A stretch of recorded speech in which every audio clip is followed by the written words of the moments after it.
Bonso- Bien, bonsoir à toutes les personnes qui nous ont rejoints.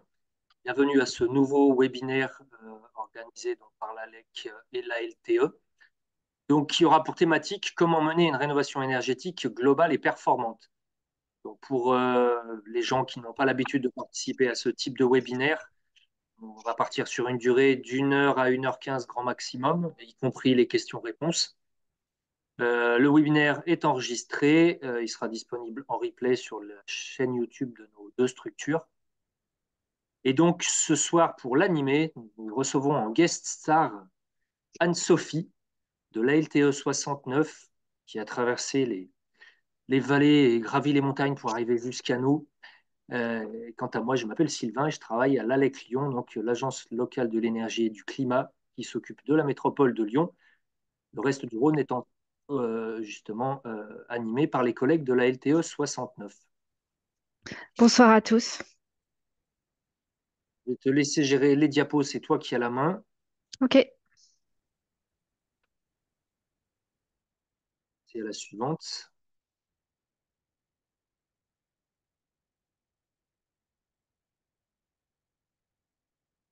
Donc, pour les consignes, alors l'idéal pour qu'on puisse savoir d'où vous êtes, ça serait de renommer et de mettre votre prénom et le nom de votre commune.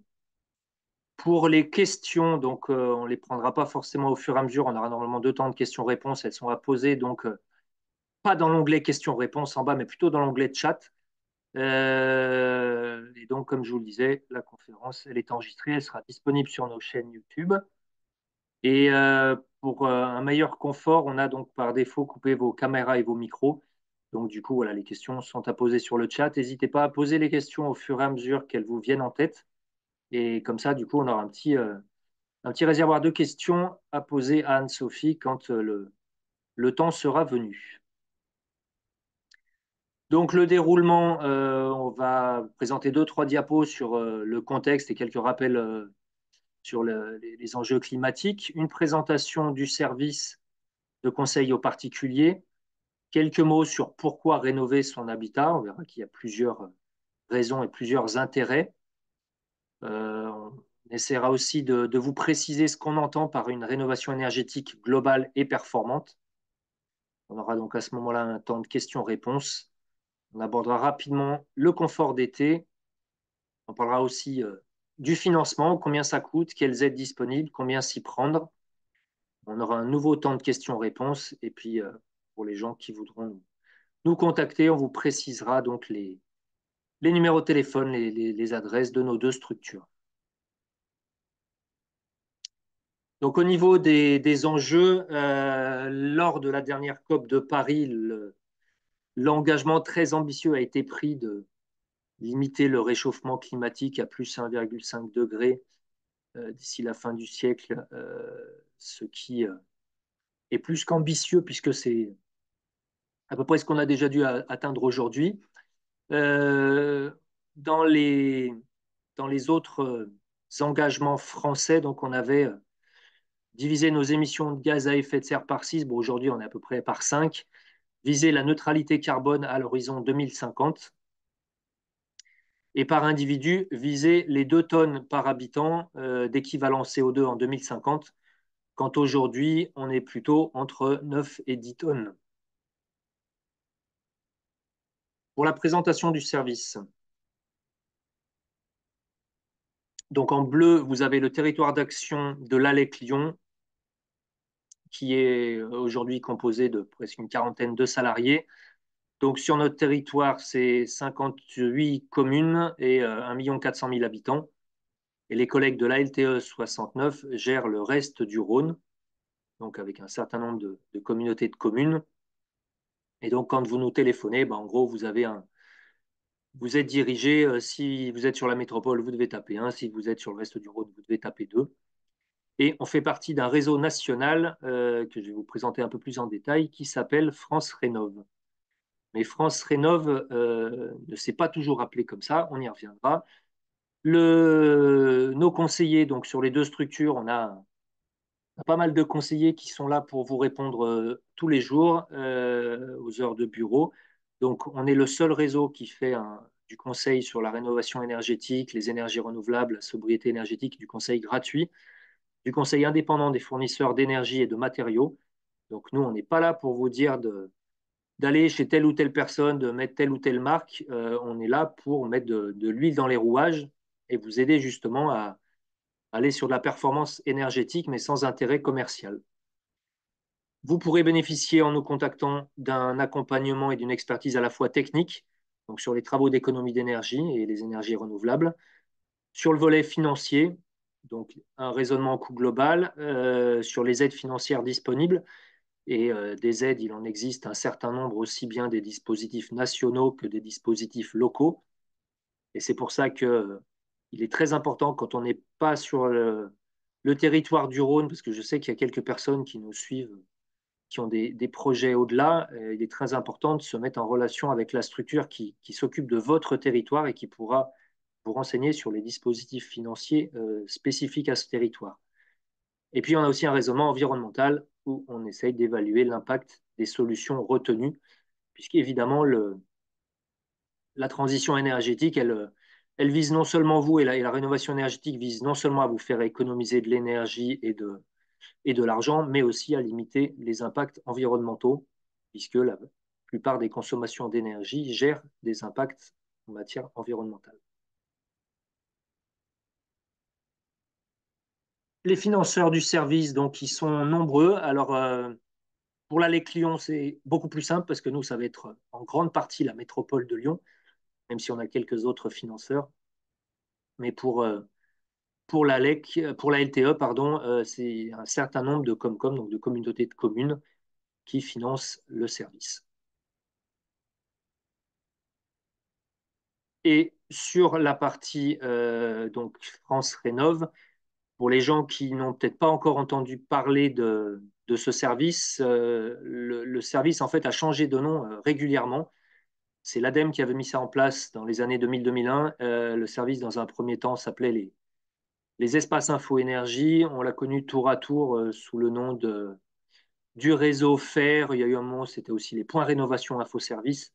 En tout cas, c'est le même service qui maintenant a pris le nom du service France Rénov. Et vous avez des espaces France Rénov partout en France, y compris dans les territoires d'outre-mer. Donc voilà, à partir du moment où vous voulez du renseignement neutre indépendant, vous tapez France Rénov, vous mettez le nom de votre commune et ça vous renseignera sur la structure la plus proche de chez vous.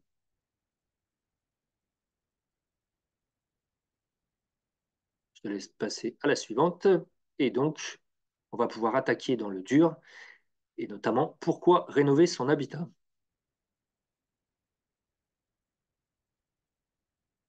Et éventuellement, Anne-Sophie, tu peux mettre ton micro. Merci Sylvain. Donc, je vais poursuivre cette présentation. Donc, la première question, c'est effectivement pourquoi rénover son habitat? Et on va voir que il y a plein de raisons et que probablement on a chacun nos raisons, celles qui nous parlent. Euh, voilà, donc on va un petit peu les passer en revue. Il est évident que la toute première, et c'est un peu la raison d'être des espaces du dispositif France Rénov et des aides nationales, il faut donc s'en souvenir, c'est que le bâtiment est un fort contributeur à notre empreinte carbone aujourd'hui et qu'on a des objectifs de neutralité carbone à 2050, donc il faut s'y mettre. Et le dispositif France Rénov et les déclinaisons de ces dispositifs au niveau local sont là pour y aider. Alors, on a vu, il y a quelques autres raisons. Une des raisons qu'on peut évoquer, c'est d'abord parce que peut-être que on aime vivre dans une maison saine et confortable. On a tous connu un moment ou un autre des habitats où on avait ces sensations de parois froides, des températures hétérogènes, des difficultés de chauffer. Donc, c'est peut-être le cas de votre logement actuellement, ou en tout cas, vous savez de quoi il en retourne voilà, à travers d'autres logements, des problèmes d'humidité. Donc, outre des conséquences qui peuvent être graves, un impact sur la santé des habitants, la pérennité des matériaux et à terme même la pérennité du bâti, ces problèmes de confort ont aussi un impact sur nos consommations énergétiques parce que pour essayer de compenser, tant bien que mal, on va augmenter notre température de consigne. Voilà, alors pas forcément avec du résultat, mais en tout cas, c'est un réflexe qu'on a. Et dès l'instant où on va se retrouver dans une maison confortable, une température hétérogène, on verra qu'on pourra diminuer notre température de consigne. Voilà, une maison peut être agréable à 18 degrés pour peu qu'elle ait voilà, c'est cette sensation de confort et de cocon. Donc ça peut être une première raison. Hop. Une autre raison, bah, c'est se rendre un petit peu indépendant ou même beaucoup indépendant des fluctuations du prix des énergies. On peut appeler ça des fluctuations, mais globalement, on voit bien que sur les 20 dernières années, les prix des énergies n'a fait qu'augmenter. Voilà, certaines énergies peuvent baisser ponctuellement et réaugmenter derrière.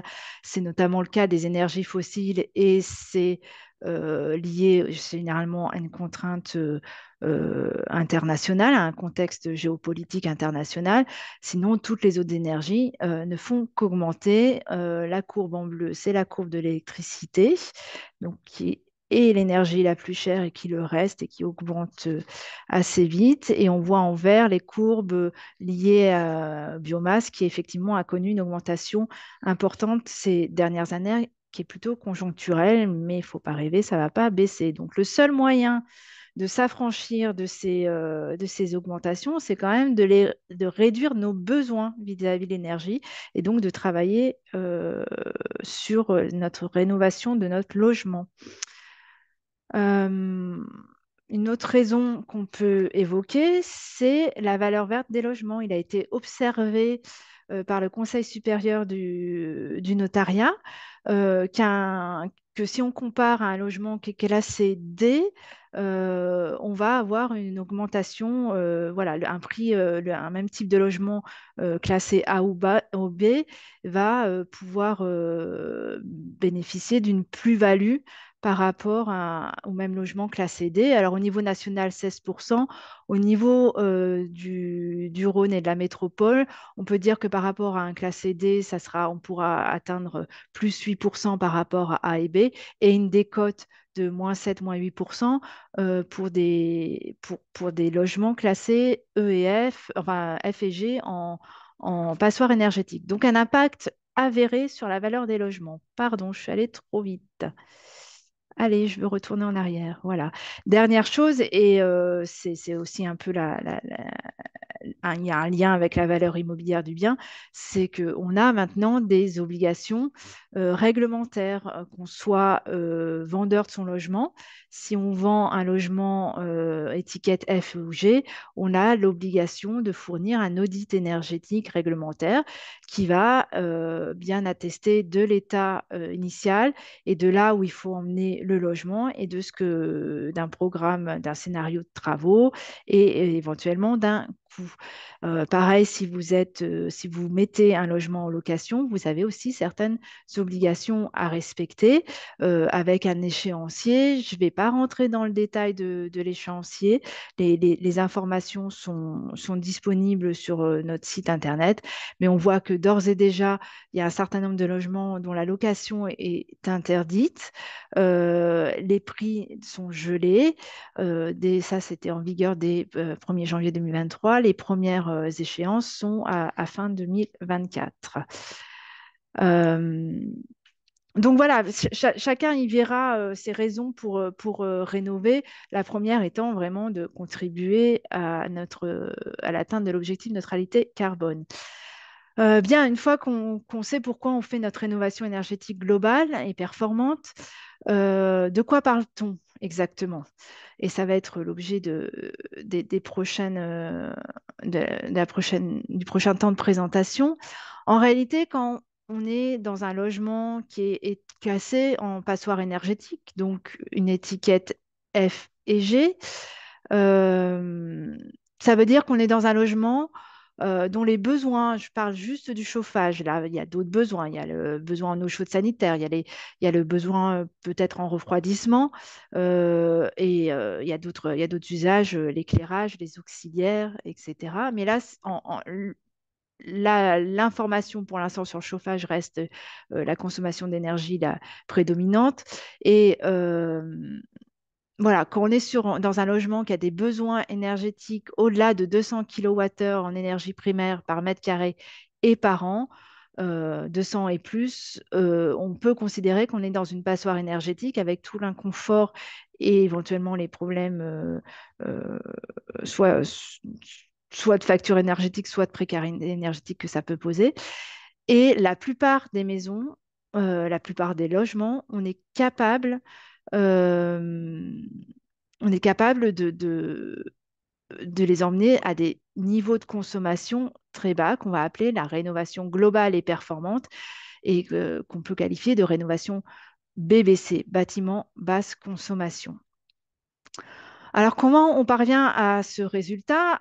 Alors, c'est déjà défini dans la loi. Une rénovation globale et performante, en tout cas globale, ça inclut le traitement de l'isolation de l'enveloppe de la maison, donc l'isolation du plancher bas, des murs, des toitures, le remplacement des menuiseries le cas échéant, et un travail sur la ventilation. Ce que je ne dis pas, c'est que dans la définition d'une rénovation globale et performante, il est entendu que les consommations résultantes euh, incluent qu'on a une ventilation fonctionnelle, c'est-à-dire un renouvellement d'air continu avec un balayage continu. Ok, ce qui est loin, loin, loin d'être le cas de la plupart de nos logements. Euh, donc, ça veut dire forcément un peu de déperdition liée à cette ventilation, mais qui est absolument nécessaire pour la santé des usagers et la pérennité du logement. Donc, il ne faut vraiment, vraiment pas s'en affranchir. Et les résultats dont on parle, c'est-à-dire d'atteindre ce niveau de rénovation BBC, ça inclut bien qu'on a aussi un renouvellement d'air performant. Donc voilà, le traitement des quatre postes d'isolation, la ventilation, l'efficacité des systèmes de chauffage et d'eau chaude sanitaire. Et puis, on le verra par la suite, il y a quand même des points de vigilance à avoir sur le traitement des bons thermiques, l'étanchéité à l'air, la migration de vapeur d'eau. Euh, alors, comment, toujours pour obtenir ce résultat, donc on l'a vu, on traite d'abord, se préoccupe d'abord de réduire les besoins en énergie du logement pour améliorer le confort d'hiver et d'été. Il ne faut pas non plus oublier le confort d'été. Euh, voilà, c'est la première des économies et c'est la seule façon de se rendre plus indépendant de l'augmentation et de la fourniture d'énergie, quel que soit le vecteur. Deuxième priorité, une fois qu'on a fait ça, c'est effectivement travailler sur l'efficacité des systèmes, donc du système de production d'eau chaude sanitaire et du système de production de chaleur, donc le chauffage. On voit bien que des personnes, pour des raisons, pas, soit parce que des ménages ont pensé que c'était une bonne chose à faire de changer son système de chauffage très ancien par un système performant, soit parce que le système était en panne, eh ben, faut bien se chauffer et on le change. Il y a 2, 3 ans, les économies qu'elles ont pu faire sur l'instant, parce que justement l'efficacité du système était, voilà, elles ont gagné 10%, 10% tout de suite là en changeant le système euh, parce qu'il il avait des meilleurs rendements. Aujourd'hui, cette économie, elle est mangée par le coût de l'énergie. Si on travaille à réduire les besoins en énergie, quel que soit le coût de l'énergie, vous avez fait des économies. Vous n'en avez plus besoin. Toute l'énergie dont vous n'avez plus besoin, voilà, le coût peut être ce qu'il veut, ce qu'il peut, peu importe, c'est des coûts que vous n'aurez plus. Et enfin, quand on a réussi à faire tout ça, eh bien, on va aller sur la production des énergies renouvelables, par exemple, avec l'installation de panneaux photovoltaïques pour générer de l'électricité renouvelable. Ça rejoint le triptyque de négawatts voilà, qui nous alerte depuis plus de 20 ans maintenant sur sobriété, donc réduire nos besoins de notre consommation d'énergie, efficacité, puis renouvelable. Donc, on a vu que pour obtenir ce résultat, il fallait traiter les 4 postes d'isolation pour réduire les besoins. Il fallait changer les systèmes par des systèmes plus efficaces, le chaude sanitaire, le chauffage, la ventilation. Tout ça, il va falloir le faire de manière coordonnée. C'est ce qu'on va voir par la suite. Parce qu'il y a moyen d'être dans la contre-performance si on ne réfléchit pas d'une manière globale, notre projet. Alors, les risques de contre-performance, on les connaît parfaitement. On sait à quoi elles sont liées. Il y a eu des études à ce sujet. Voilà, trop d'étapes dans un ordre dispersé, pas de coordination, des problèmes de... Pas de coordination, ça peut générer des problèmes de mise en œuvre. Voilà, on n'obtient pas le résultat escompté, même loin de là. Donc, c'est un peu dommage vu les investissements que ça peut représenter. Et puis, dans les cas les plus extrêmes, ça peut aussi renforcer certains désordres. Donc, ces risques de contre-performance, on a bien identifié à quoi ils étaient dus. C'est et ça c'est plus particulièrement vrai sur le bâti ancien, c'est une mauvaise gestion de la migration de l'eau dans les parois. Donc, les flux de vapeur d'eau à l'intérieur, notamment, qu'on peut générer, qui vont migrer dans les parois et qu'on n'arrive plus à évacuer. Donc ça, déjà, s'il existe ce genre de pathologie avant même de faire la rénovation, c'est le premier point à traiter. On règle d'abord les problèmes de migration de l'eau dans les parois. Et tant qu'à faire, quand on fait la conception de notre rénovation globale et performante, on évite de créer ce risque de mauvaise gestion de la migration de l'eau dans les parois. C'est un risque réel si on ne porte pas cette attention suffisamment, si on n'a pas cette intention suffisamment. Deuxième point qui génère des contre-performances, le traitement des ponts thermiques. Sur la droite, enfin oui, vous voyez cette image en thermographie. Alors, la thermographie, c'est bien pour ces aspects un peu visuels. On voit clairement 2 ponts thermiques énormes constitués par les dalles, les planchers de la maison. Alors, c'est une maison sur sous-sol avec des combles perdus. Ben voilà, on a le premier plancher qui délimite le plancher bas au niveau de l'habitation. Voilà, un pont énorme, c'est en rouge. Et donc rouge, la chaleur qui s'en va, hein, on peut le visualiser comme ça. Et pareil au niveau du grenier. Et enfin, troisième risque de contre-performance ou à contrario, s'il est pris correctement de performance, c'est le traitement de l'étanchéité à l'air. C'est vraiment, vraiment quelque chose qu'il faut. Alors, soit il est complètement inexistant, ou il a été fait qu'à moitié, pas d'une manière rigoureuse. On se prive vraiment d'aller chercher toute la performance que peuvent offrir l'isolation de toutes les parois d'une maison.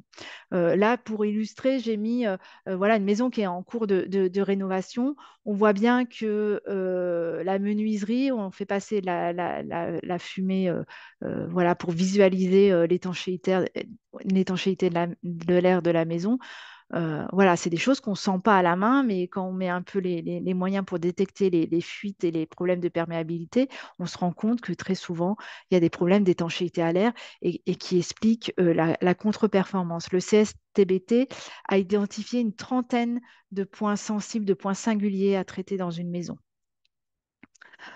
Donc, rapidement, pour que vous compreniez les ponts thermiques, et en fait, ce que j'explique là, une fois que vous avez compris le système, à chaque fois que vous allez visualiser 2 parois qui vont se croiser, que ce soit le toit avec le mur, une dalle avec un mur, voilà, vous vous posez la question, où est mon pont thermique?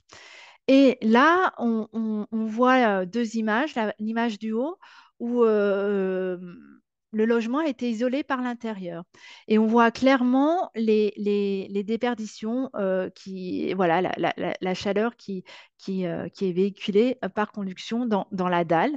On crée un pont thermique. Alors, c'est dommage pour les déperditions qu'on n'aura pas, dont on ne sera pas affranchi, mais c'est également dommage parce qu'on crée des points froids, un flux de vapeur d'eau qui pénètre dans la paroi, qui, au contact de la paroi et au fur et à mesure qu'elle rentre dans la paroi, risque de se condenser. Et c'est là où si on n'a pas moyen d'évacuer cette eau dans la paroi, de la faire sécher correctement sur des cycles réguliers, on a les risques de pathologie, les moisissures. Et c'est ça qu'on retrouve, par exemple, autour de fenêtres dans certaines maisons ou à la jonction, en haut des murs, à la jonction d'une dalle et d'un mur ou au niveau des planchers, etc. On voit bien que si on place l'isolation à l'extérieur, on s'affranchit, on coupe ce pont thermique. Euh, voilà, je ne le dis pas pour dire faisons tous de l'isolation par l'extérieur. Non, on peut aussi faire l'isolation par l'intérieur. Alors, c'est tellement plus facile de s'affranchir des ponts thermiques avec l'isolation par l'extérieur, on constate vraiment une performance meilleure. Ceci dit, il est aussi possible de faire de l'isolation par l'intérieur de manière performante, mais il faut réfléchir à tous ces ponts thermiques et savoir comment on va les traiter par des retours d'isolant. Autre exemple de pont thermique, et là, je vous l'ai mis plus pour faire une alerte sur les problèmes de conception et mettre le doigt sur à la fois la conception au niveau de l'approche globale et au niveau de la coordination des travaux. Là, vous avez donc une coupe longitudinale d'une fenêtre. On voit l'isolation par l'extérieur en jaune couleur or, les murs gris et on voit que les tableaux des fenêtres, donc l'encadrement des fenêtres, n'est pas isolé et on voit les ponts thermiques. Voilà, pareil, la chaleur par conduction qui passe par le mur. Pour pallier ça, il faut vous dire qu'une fois que votre maison elle est bien isolée de partout, etc., si vous laissez ce défaut, ce pont thermique-là, 50% grosso modo des déperditions thermiques qui restera, alors certes, ça sera beaucoup moins qu'avant, mais n'empêche que 50% des déperditions thermiques qui résiduelles passeront par ce pont thermique, oui, ce pont thermique. Encore une fois, risque de pathologie, de moisissure, de dégradation des matériaux, bien plus d'ailleurs qu'à la jonction de deux murs, ça va beaucoup plus vite. Et puis, bah, c'est dommage, c'est des déperditions qu'on aurait pu éviter assez facilement par un retour d'isolant ou en déplaçant la fenêtre au droit de ce qu'on appelle le nu extérieur du mur pour éviter qu'il y ait cette surface sans isolation, cette surface extérieure sans isolation. Là, vous voyez bien qu'il faut réfléchir comment on met notre fenêtre, comment on dimensionne le dormant de la fenêtre, quelle va être la ventilation. Tout ça doit être réfléchi ensemble. Et on voit bien aussi que pour bien gérer ces interfaces et notamment les étanchéités à l'air, c'est bien qu'on soit dans la coordination. Enfin, traitement de l'étanchéité à l'air. Là, je vous ai mis quelques exemples, des photos pour vous illustrer comment on peut faire l'étanchéité à l'air, qu'il existe des savoir-faire et des matériaux qui permettent cette étanchéité à l'air. Et voilà, j'ai mis des choses un peu voilà, bien rectilignes, bien scotchées, bien propres, justement pour vous montrer que, un, ça se fait bien, et que c'est de la rigueur surtout, et qu'il faut se poser la question, est-ce que mon enveloppe isolante et continue, est-ce que mon étanchéité à l'air est continue? C'est un peu ce qu'on voit sur le dessin que propose l'ADEME avec ce trait rouge, c'est qu'on voit qu'on a bien une continuité de l'étanchéité à l'air entre l'isolation, la membrane d'étanchéité à l'air qui est sous les rampants et qui continue avec la paroi verticale, le mur. Pareil pour l'isolant qui est symbolisé par la matière en zigzag. Et on voit que là, on s'est affranchi de tous les ponts thermiques et qu'on a fait le traitement de l'étanchéité à l'air. Voilà, même les prises, et vous ferez l'expérience chez vous. Voilà, dans certaines maisons, quand on met la main proche d'une prise d'un mur extérieur, on sent l'air. Alors quand on sent l'air, c'est que c'est déjà grave, hein, parce que voilà, il y a des infiltrations d'air qu'on ne va pas sentir et qui sont là pourtant. Dernier point, une fois qu'on a bien rendu étanche à l'air, alors ça veut pas, étanche à l'air, ça ne veut pas dire que c'est un thermos du tout. Voilà, rappelez-vous, on gère bien la migration de la vapeur d'eau et de l'humidité. Euh, une fois qu'on a rendu notre maison étanche à l'air le plus possible, il n'y a plus d'infiltration parasites qui vont contribuer malgré tout, tant bien que mal, à la ventilation, entre guillemets, naturelle de la maison que vous pouviez avoir avant. Donc avant, c'était déjà pas idéal, mais en plus, vous vous êtes affranchi du minimum de renouvellement d'air que vous puissiez avoir une fois que vous avez fait une rénovation et que vous avez travaillé sur l'enveloppe de la maison. Donc là, le post-ventilation est très important. Je ne vais pas rentrer dans le détail des différents dispositifs de ventilation. Il existe la simple flux, la double flux. Simplement la double flux, on a une seule entrée d'air et l'air va être distribué après être passé à travers un échangeur de chaleur qui va récupérer la chaleur de l'air vicié qu'on va extraire vers l'extérieur.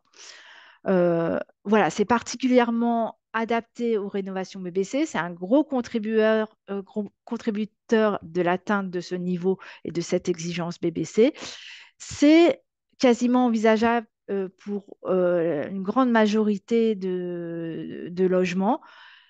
Pas la totalité, donc c'est au cas par cas. Voilà. Donc je ne vais pas aller plus loin sur ce sujet, juste j'attire votre attention. Il faut vraiment, vraiment, vraiment que vous ne négligiez pas ce poste-là pour votre santé, la santé des enfants et pour la santé du bâti. Une fois qu'on a fait tout ça, on est dans la sobriété, on fait un système de chauffage performant. Alors pourquoi on l'emmène en dernier, dans un deuxième temps, en deuxième priorité? Pour les raisons que j'ai évoquées tout à l'heure, ben, si vous diminuez pas vos besoins, vous allez pas vous affranchir autant que possible des fluctuations du prix de l'énergie. Et puis, l'autre raison, c'est que vous allez dimensionner la chaudière en fonction des besoins de la maison. Vous changez votre chaudière ou votre système de chauffage et puis vous faites votre rénovation après, vous diminuez votre besoin en chaleur. La chaudière ou le système de chauffage n'est plus adapté. Donc l'idée, c'est de vraiment avoir un système de chauffage qui est adapté aux besoins de la maison, ni sous-dimensionné, ni surdimensionné. C'est le meilleur moyen d'avoir la performance, les meilleurs rendements du système de chauffage et aussi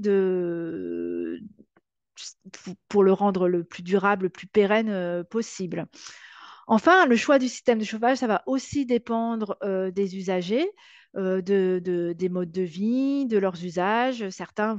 On peut très bien envisager dans une maison à une surface d'une centaine de mètres carrés, assez ouverte, avec un étage qui est bien rénové BBC. Elle peut être quasiment chauffée, par exemple, avec un poêle bûche ou poêle granulé. Ça fonctionne. La seule chose, c'est qu'il faut avoir cette appétence pour aller mettre la bûche régulièrement. Voilà, c'est chacun, ou pour remettre les granulés. Voilà, c'est propre à chacun.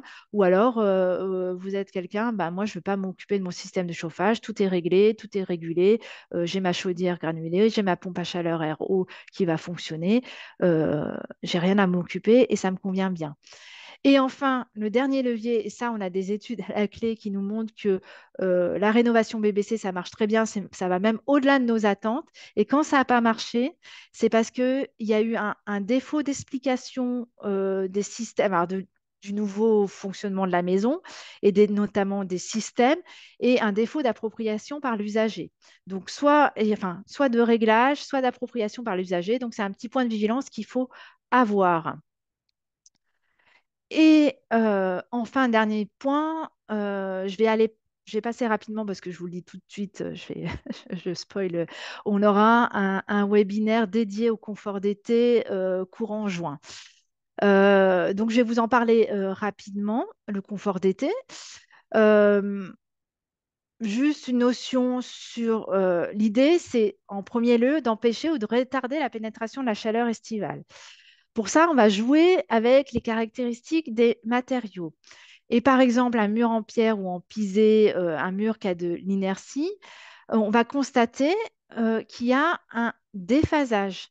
voilà, ce matériau qui va avoir de l'inertie va freiner et atténuer l'onde de chaleur. Et c'est ce qu'on voit sur ces schémas. En rouge, c'est l'évolution de la température estivale. Et on voit que suivant euh, cette capacité à freiner et à atténuer, l'amplitude de la courbe baisse et le pic est retardé. Et si on le retarde suffisamment pour qu'il soit à des moments où justement à l'extérieur, la température devient plus fraîche, paf, on inverse le flux et on retarde, voire on empêche la pénétration de la chaleur dans la maison. Donc c'est vraiment ce qu'on vit quand on est dans des maisons en pierre ou en pisé, pour peu qu'on ne se soit pas coupé de l'inertie de ces matériaux. Et c'est ce qu'on peut améliorer en faisant les bons choix de matériaux. Alors, notamment en toiture, ou de toute façon, quoi qu'on fasse en toiture, ce n'est pas des parois avec des grosses inerties. L'idée, c'est d'en apporter avec notre isolation. Pour le confort d'hiver, tous les isolants isolent. Voilà, on peut tenir compte de l'impact environnemental, on peut tenir compte, voilà, le support peut décider un peu de quel matériau on doit mettre. Mais en tout cas, ils vont tous faire le job. Ils vont tous emprisonner l'air pour peu qu'on arrive à immobiliser l'air dans l'isolant parce qu'on aura rendu notre complexe étanche à l'air, on va encore gagner en performance.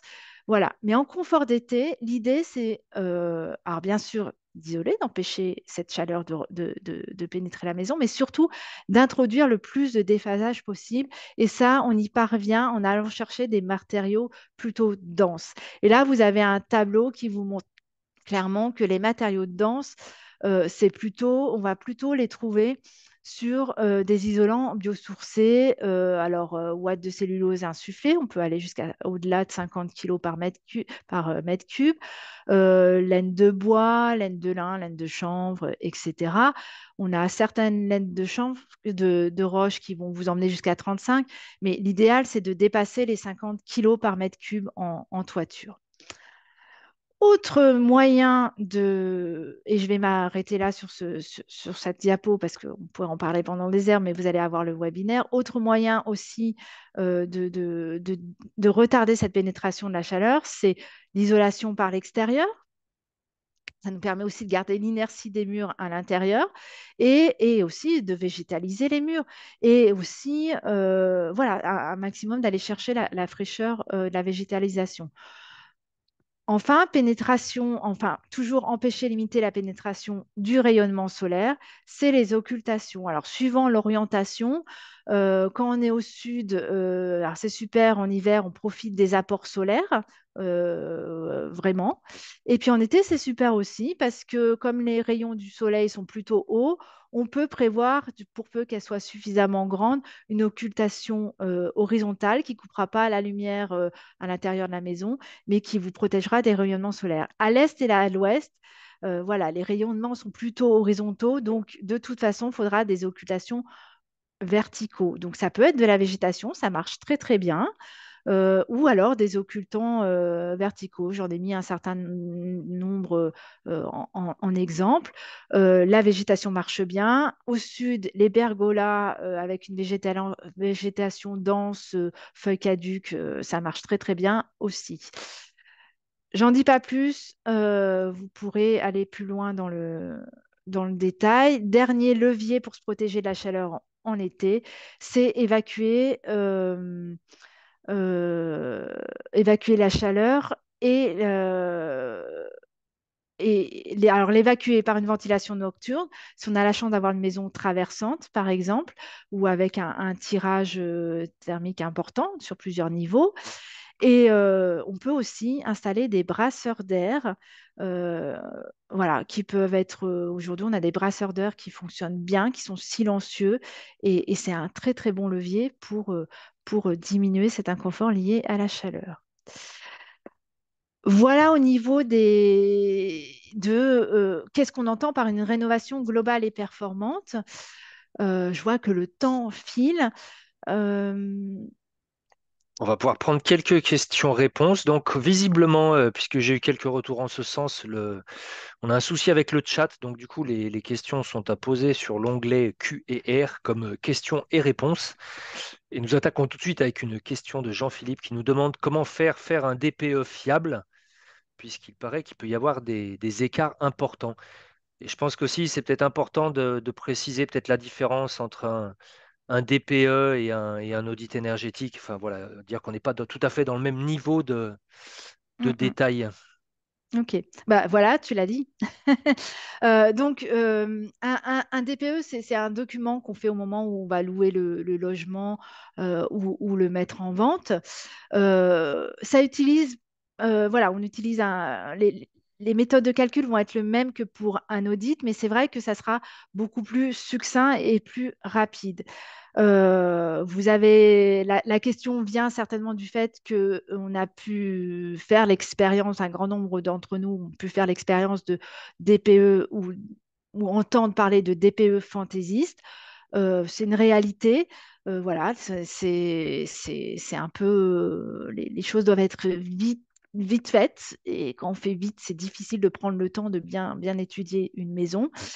Euh, Il n'y a pas de je- j'ai envie de dire, donner la valeur au DPE qu'elle a. C'est-à-dire que si c'est vous le commanditaire du DPE, eh ben, avoir normalement le diagnostiqueur doit aussi vous poser des questions pour mettre en corrélation votre expérience de la maison, votre connaissance de la maison, les travaux que vous avez faits. Vous devez délivrer des factures qui montrent les travaux ou délivrer des preuves de travaux qui ont été faits. C'est lié maintenant, un DPE est opposable. Donc ça veut dire que ça doit être documenté. Voilà, et ça doit le rendre de plus en plus fiable. Donc, si vous êtes le commanditaire du DPE et que vous avez envie qu'il soit fait correctement, il faut avoir ce point de vigilance en étant avec le diagnostiqueur. Donc, peut-être aussi un peu poser des questions au diagnostiqueur avant qu'il vienne sur sa façon de réaliser le diagnostic. Deuxième point, le DPE fait l'état zéro. L'état initial, il ne faut pas attendre, il propose des scénarios de travaux, etc. C'est des cases à cocher. Il n'y a pas le temps, il ne faut pas attendre faut pas donner trop de crédit à ces scénarios de travaux. Il nous sert à établir l'étiquette énergétique du logement, d'accord? Et il sert surtout, en théorie, à pouvoir comparer un autre logement, euh, d'un logement à un autre sur la base d'une même méthode de calcul. Il ne faut pas vouloir lui en faire dire plus. La différence entre un DPE et un audit, l'audit va utiliser la même méthode de calcul, mais va prendre le temps d'aller plus dans le détail et dans l'expertise et surtout va proposer des programmes de travaux qui doivent être réalistes, réalisables, qui doit être le résultat aussi d'un peu d'une discussion avec le commanditaire de l'audit. Voilà, et doit montrer des scénarios de travaux pour dire, ben voilà, si vous faites ça, vous atteignez tel niveau d'étiquette énergétique, ainsi de suite. L'audit énergétique a plusieurs raisons d'être. Un, vous donnez vraiment un état zéro, des programmes de travaux qui sont utilisables et, on le verra peut-être un peu plus tard, permettre euh, d'obtenir les aides financières. Voilà.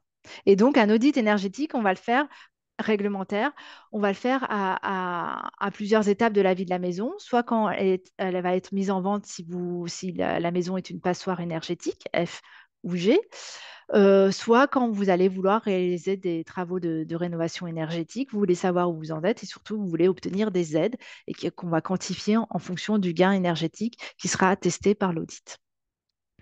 Alors, je vais continuer sur une question, donc c'est pas forcément dans l'ordre, mais en tout cas, il y a un lien avec celle d'avant, puisqu'on nous demande quel est le coût moyen d'un audit énergétique. Euh, je vais répondre à la grosse en fonction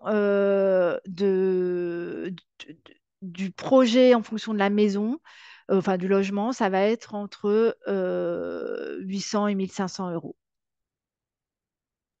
Merci. Alors, on demande aussi si c'est l'accompagnateur MaPrimeRénov' qui réalise une éventuelle thermographie. Non, pas nécessairement. La thermographie, alors vous voyez, je vous ai mis une photo et j'avoue que j'ai hésité à la mettre. Je vais vous dire pourquoi. La thermographie, ça peut être un outil d'évaluation énergétique, jamais seul. Voilà, ça peut jamais seul. Et nous, par exemple, on va l'utiliser, il nous est arrivé de l'utiliser, mais à des vertus pédagogiques pour montrer bah, justement où sont les ponts thermiques, etc. On ne peut pas faire parler une thermographie seule parce que de toute façon, on voit bien que l'interprétation de la thermographie va être en fonction de l'échelle des couleurs et des contrastes et que, enfin, faut vraiment faut vraiment avoir une expertise et jamais l'utiliser seul pour pouvoir la faire parler. Et l'auditeur énergétique n'a pas spécialement besoin de faire réaliser cette thermographie, d'autant plus que franchement, les ponts thermiques, on les connaît par cœur. Très Voilà. bonne réponse, merci. On nous demande, lors d'une isolation par l'extérieur, est-ce que l'étanchéité à l'air doit être faite côté mur ou côté extérieur? Donc, Alors, ouais. je vais répondre un petit Donc, peu plus alors, largement. il a même développé la question en disant dans le cas d'un mur béton et dans le cas d'une ossature bois. Ok. Alors, du coup, je vais prendre la question un petit peu plus large et la personne va trouver la réponse dans les deux cas par elle-même. L'idée de l'étanchéité à l'air, c'est bien sûr de s'affranchir des infiltrations, ok, d'air, et c'est aussi de rendre étanche à l'air le complexe isolant. Donc, quand on a un complexe isolant, ça veut dire qu'on a une membrane, une paroi, un matériau étanche à l'air d'un côté, côté extérieur, et là, de ce côté, on sera à côté intérieur. Pareil, on a une paroi, une membrane, quelque chose qui est étanche à l'air. Là, on a traité l'étanchéité à l'air. L'air emprisonné dans l'isolant est immobile. On peut espérer la meilleure des performances possibles pour notre isolation. Maintenant, vous vous rappelez, je vous ai parlé des points de vigilance et je vous ai parlé de la migration de l'humidité. Et ce qui est important de respecter, c'est que cette paroi, cette membrane qui fait l'étanchéité à l'air, soit à l'extérieur, soit 5 fois plus ouvert à la vapeur d'eau. Voilà, en tout cas beaucoup plus ouvert à la vapeur d'eau, et on dit par 5 fois, que côté intérieur. D'accord. Donc, bon, si on est à l'extérieur, un mur béton, voilà, c'est étanche à l'air, on n'a pas de souci, ça sera très fermé à la vapeur d'eau, pas de souci. On peut considérer, si on a bien traité l'étanchéité à l'air au niveau des jonctions, qu'il n'y a pas besoin de mettre quelque chose de plus quand on est sur une paroi béton dans le cas d'une isolation par l'extérieur. Quand on est sur une ossature bois, il va falloir réfléchir à quelle va être notre membrane, notre paroi à l'intérieur pour qu'elle soit suffisamment fermée à la vapeur d'eau et, et pourtant étanche à l'air. Et de l'autre côté, il faudra avoir une membrane. C'est souvent, alors il y a par exemple un pare-pluie hautement perméable à la vapeur d'eau avant d'avoir le bardage bois, par exemple, qui va venir par-dessus, ou alors une fibre de bois qui va être étanche à l'air, mais très ouvert à la vapeur d'eau. Donc, en fait, il n'y a pas de réponse toute faite, mais il y a quand même des principes. Une fois qu'on les a intégrés, on a moyen, tout à chacun, de se poser les bonnes questions. Alors, Alors, je vois ouais, la le temps question qui... suivante, bon, il y en a plus beaucoup. Donc, si on augmente Ouais. la masse avec un matériau plus dense en toiture, est-ce que la charpente est dimensionnée pour? Ah bah ça, c'est- ça dépend des charpentes, hein. Une bonne charpente traditionnelle, il n'y aura aucun souci. Donc, je te propose effectivement Que que tu j'enchaîne, enchaînes et ouais, puis on ouais. aura toujours un deuxième temps de questions-réponses ensuite. Ok. Surtout que normalement, ça devrait intéresser pas mal de monde. La suite, Ouais. bon, une rénovation globale, performante, combien ça coûte? Quelles sont les aides? Comment on s'y prend? Je vais devoir faire ça vite. Donc, on a vu, je ne reviens pas dessus, l'intérêt de réfléchir global, performant, de réaliser les travaux en une seule fois, maximum 3 fois, de bien penser au point de vigilance, de se coordonner, de réfléchir, d'être exigeant sur la conception, etc., etc. Je ne reviens pas dessus. Là, je vous donne deux exemples qui sont inspirés très, très fortement, donc on peut considérer que c'est des cas réels de deux logements qui vont être là, qui vont démarrer les travaux. Donc, prêt à appuyer sur le bouton. Voilà, une maison en pierre de 1930, 100 mètres carrés, deux niveaux, en passoire énergétique. On va réaliser l'isolation des murs par l'intérieur en faisant bien des retours d'isolant sur les murs de refend, etc. Donc en traitant les ponts thermiques, en faisant les retours sur les tableaux des fenêtres. Isolation des combles perdus en biosourcé, plancher bas. Là, c'est tout du biosourcé. Isolation du plancher bas, donc du sol, changement des menuiseries, bois, installation d'une ventilation double flux. Et là, sur équipement, par exemple, typiquement, cette maison avec un poêle, elle pourrait être chauffée. Voilà, la personne a fait le choix aussi de mettre une pompe à chaleur RO et un chauffe-eau thermodynamique. Donc là, on passe de G à A. Voilà, et 53 kWh énergie primaire par mètre carré par an, c'est pour tous les usages. Moi, tout à l'heure, je vous disais, une rénovation BBC, on arrive à 50, juste avec le chauffage. Donc là, on est même au-delà de la performance attendue sur la rénovation BBC. Coût des travaux, 119 000 euros. Les aides financières, c'est un ménage aux revenus supérieurs. Les aides financières de MaPrimeRénov' Parcours Accompagné, qui sont les seules aides qui aident sur la rénovation globale et performante, 31 500. Un prêt à taux zéro sur 20 ans de 50 000 euros. Deuxième exemple, une maison des années 70, 135 mètres carrés, deux niveaux, sur sous-sol, en partie aménagée. Pareil, passoire énergétique, isolation des murs. Là, cette fois-ci, alors c'était un peu plus complexe parce qu'il y avait les voilà, bon, je ne vais pas rentrer dans le détail. En tout cas, isolation des murs, cette fois-ci en synthétique, comble perdu en biosourcé, menuiserie, PVC, ventilation double flux, équipement, pompe à chaleur RO, coût des travaux 105 000 euros, aide financière 42 000 euros pour un ménage intermédiaire. Je me suis permis de mettre ce que ça aurait pu représenter pour un ménage modeste, 46 000 euros. Prêt à taux zéro, 50 000 euros sur 20 ans. On atteint l'étiquette B, 80 kWh par mètre carré par an en énergie primaire.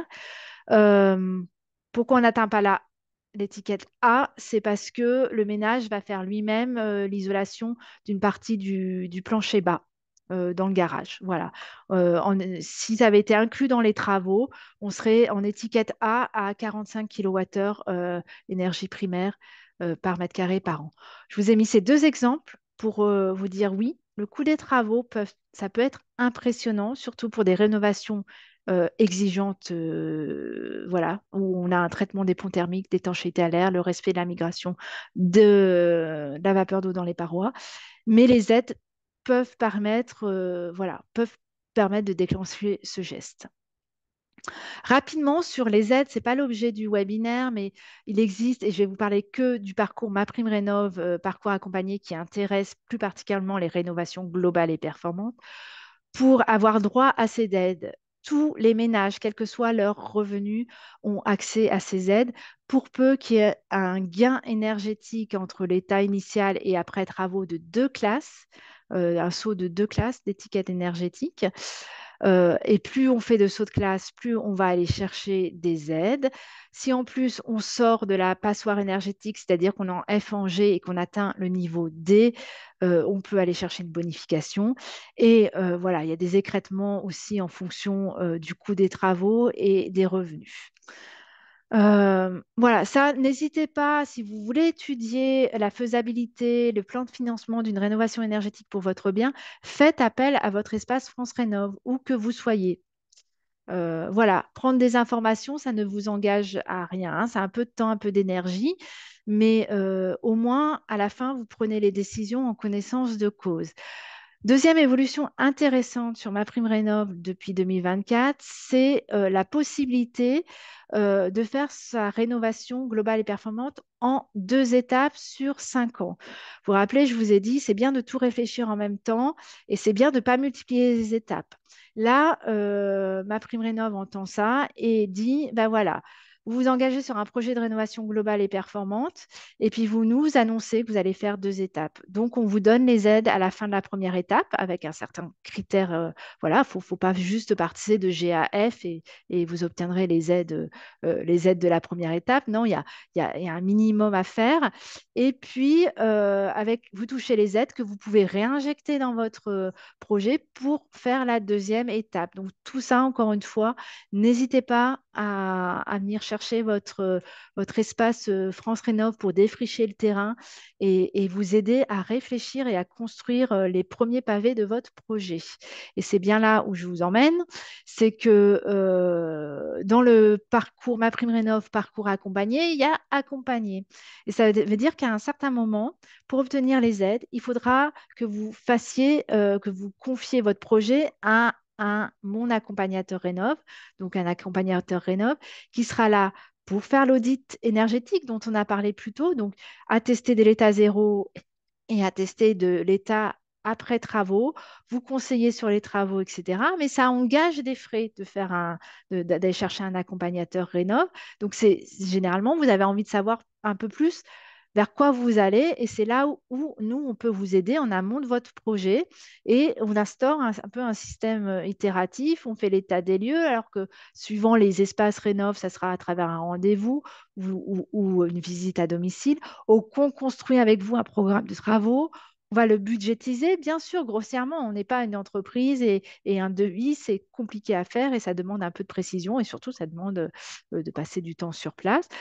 On construit, on établit les aides auxquelles vous auriez le droit, un plan de financement. Et puis là, vous dites, OK, j'ai pas les moyens, j'ai les moyens, ben, je peux aller un peu plus loin, il faut que je fasse des compromis. Et on vous aide dans ces choix-là. C'est un peu un système itératif et vous êtes prêt à aller voir mon accompagnateur Rénov pour travailler avec lui sur votre projet. Euh, Rapidement, à ce stade-là, vous pouvez aussi vous poser la question, OK, super, j'ai un audit, j'ai un programme de travaux, mais moi, je trouve comment les entreprises, je gère comment ce projet, comment je peux faire confiance, j'y connais rien, etc.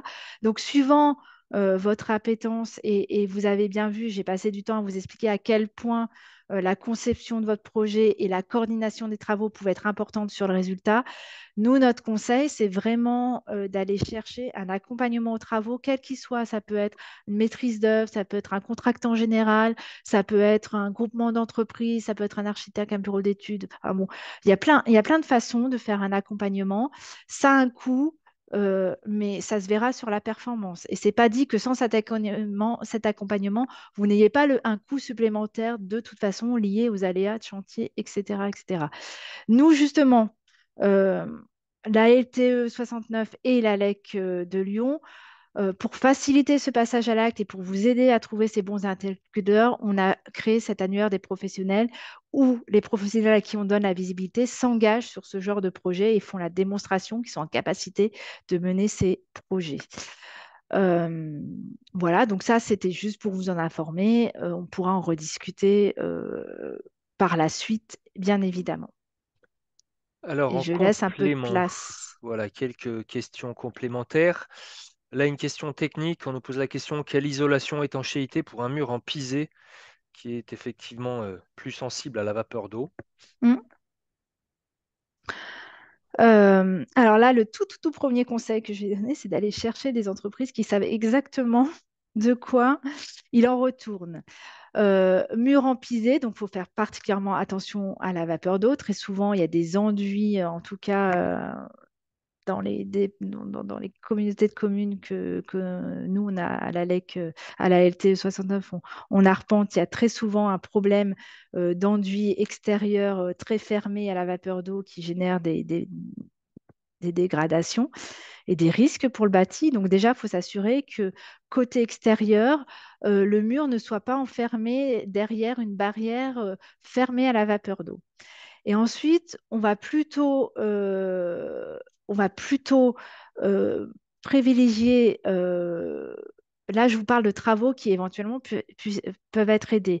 Il y a il y a d'autres conseils qu'on peut trouver dès qu'on touche à l'éco-construction ou l'éco-rénovation. J'en toucherai un mot, mais là, je vous parle de travaux qui peuvent être aidés, c'est-à-dire de faire l'isolation par l'extérieur du mur empisé en respectant le mur empisé, c'est-à-dire avec des matériaux biosourcés et en respectant la perspirance du complexe total.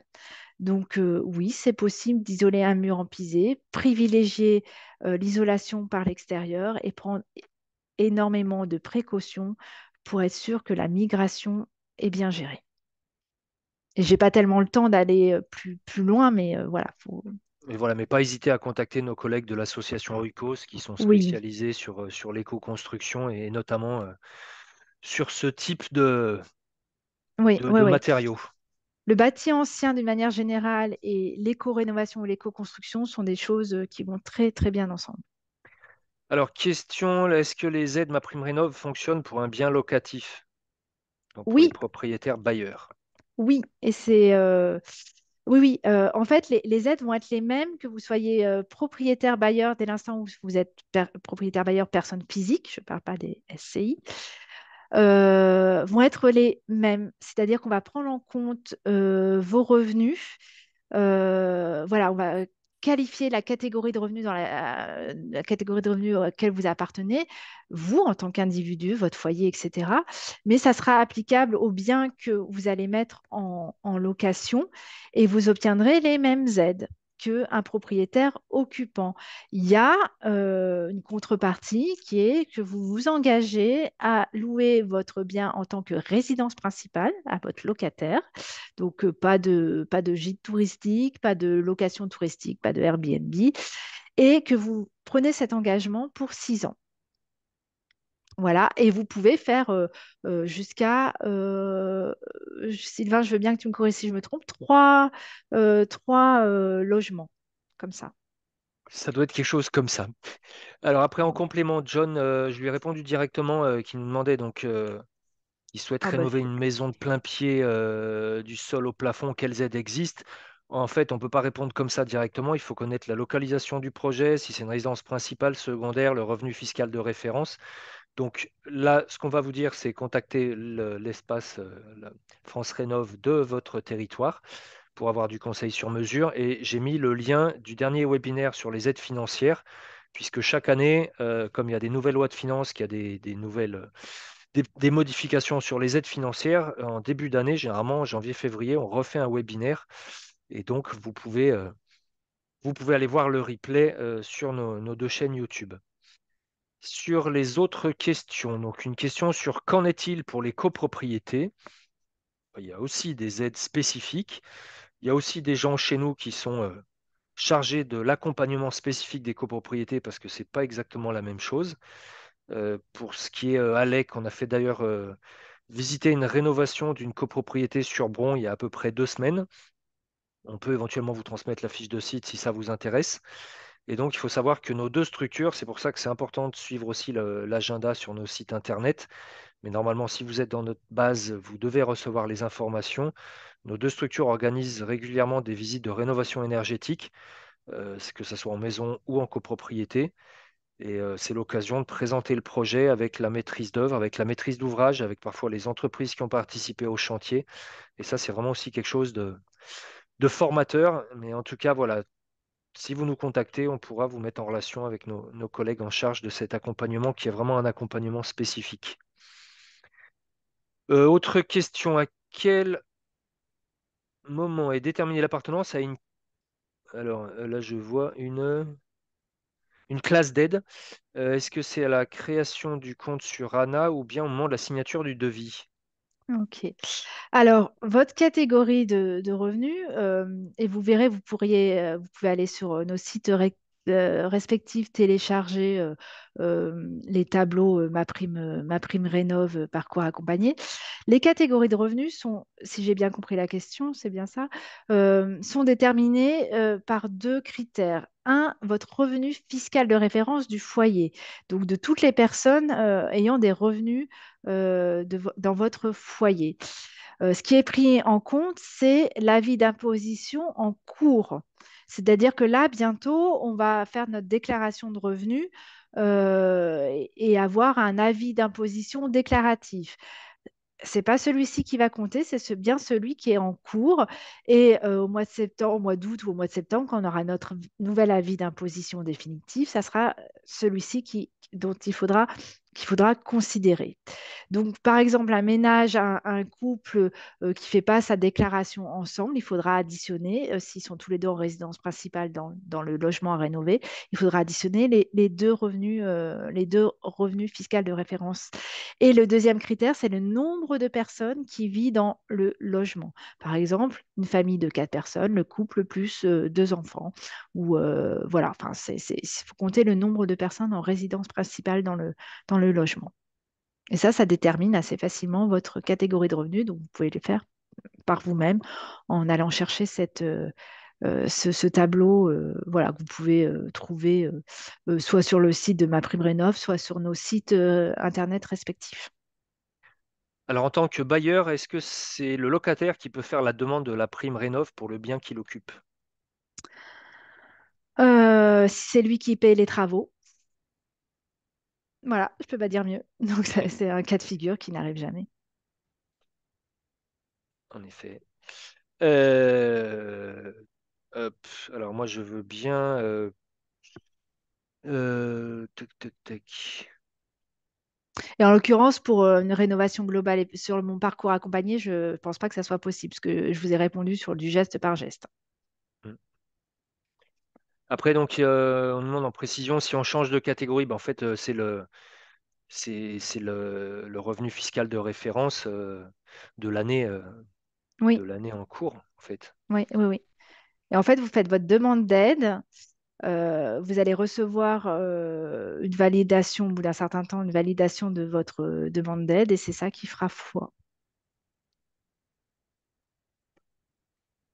Donc, si il n'y a pas de questions supplémentaires.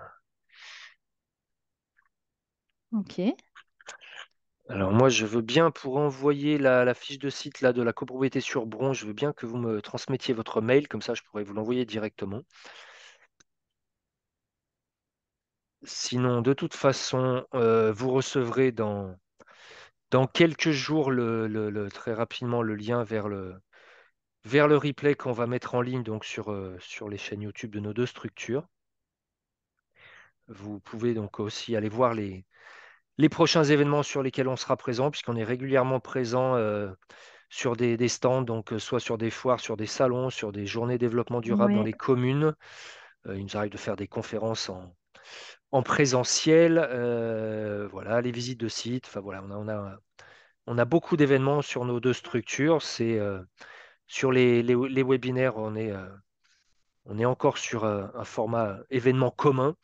Sinon, c'est plutôt chaque structure qui gère son territoire. Et en tout cas, voilà, il ne faut vraiment pas hésiter à contacter nos collègues conseillers énergie-climat. Ils vous répondront peut-être pas dans la minute parce que depuis le début de l'année, ils sont bien chargés. Mais en tout cas, ils vous répondent à un moment ou à un autre, voilà, le plus tôt possible. Alors, est-ce qu'il reste une dernière question? Hop. Voilà, donc je vais noter les adresses mail. Voilà. Et ce que je vous propose, c'est que vu qu'on a atteint l'horaire d'1 heure et quart, bah voilà, c'est de passer sur les contacts de nos structures. Donc, il y a un seul numéro de téléphone, hein, le 04 37 48 25 90. Vous tapez un ou vous tapez deux selon que vous êtes sur la métropole ou sur le reste du Rhône. Si vous êtes sur d'autres départements, bah, vous allez directement sur le site France Rénov'. Vous mettez le nom de votre commune et ça vous renverra vers la structure la plus proche de chez vous. Voilà, sur ces webinaires, on est vraiment sur quelque chose, sur un format court, mais en tout cas, nos collègues peuvent vous recevoir sur une durée d'1 heure et demie pour faire du conseil sur mesure. Et à ce moment-là, là, on rentre beaucoup plus dans le détail. Vous venez avec des plans, des factures d'énergie, des photos de chez vous. Et là, ça nous permet de faire un conseil beaucoup plus personnalisé. Donc, bien. je vous souhaite une très bonne fin de soirée. Je te remercie, Anne-Sophie, pour cette présentation qui Merci à était très toi. claire. Et puis, on vous dit Bonne à soirée très à bientôt tous. pour de prochains événements. Donc, d'ici la fin de l'année, les 3 webinaires qu'on devrait traiter devraient aborder le confort d'été, juste avant l'été. Et au deuxième semestre, on sera a priori sur le chauffage bois performant et sur le solaire thermique photovoltaïque.